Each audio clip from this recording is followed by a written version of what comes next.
So we are here in Berkeley at Casa de Chocolates with Amelia Gonzalez Garcia. Did I get that right? Yes, you did. Okay, very good. So thank you for having us here today. Thank you. Are again at Casa de Chocolates. It's a really newly opened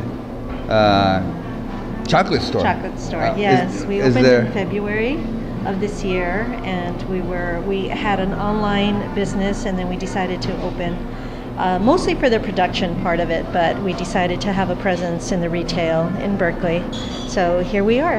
Yeah. Very good. So tell us, what inspired you to, start your own business, and then specifically with chocolate? Right. Well, I've been in media. Personally, I've been in media for many years, and after taking an early retirement, I thought that it should be fun. Whatever I did should be fun, and Arcelia approached me and was ready to move at the next level for her business and approached me to partner up with her, and so we did, and here we are. It's funny because you think it's very different, but it's not. It's surprising how much we still educate people about where cacao came from. There are a lot of people that still don't know that cacao is from Mesoamerica. And so it's been fun to incorporate that in our literature, letting people know that we're playing with Latin American flavors and how rich Latin America is with all these amazing flavors that no one really knew. Very good. So actually can you talk a little bit about where some of these ingredients and some of these flavors come from? You mentioned, I think, Peru earlier. And Sure. So we name our bonbon the Inca peanut butter, and people ask, why Inca? And we say, well, because the peanut comes from that area of the world. Quinoa, which is a seed. A lot of people don't know that it's a seed. They think it's a grain, and they don't know where it comes from. But that also came from the Andes. And we have the Brazilian sea salt as well. We have the café, the espresso that we use solely from Latin America. So sometimes it's Colombia, sometimes it's Peru, sometimes it's Guatemala, and so forth. So we play with those flavors. In our bonbons, as you tasted the cajeta, and a lot of people don't think of cajeta as being able to be mixed in a high quality chocolate. So we did play with that, and historically cajeta is from Centro Mexico, and it's made with goat's milk.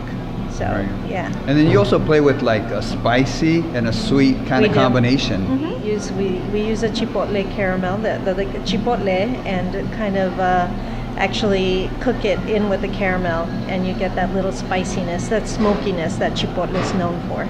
So yes, and we have the tapatio as well, which is made with tapatio hot sauce that a lot of people don't think of, but we mix that in a dark chocolate ganache, and it's very nice. It's been very popular. Along those lines, with the spicy, we have our mole bar, which is our mole bonbon, and our bar, that are both made with the 11 chiles that mole traditionally carries. And they're not all spicy. Everybody thinks that it's going to be too hot, but generally speaking, there's a lot of chiles that are flavorful, but not necessarily spicy. We have our solid chocolate. We're also known for our figures and our molds. And here we have the Mayan calendar. We also do La Virgen de Guadalupe, which is up on the wall there.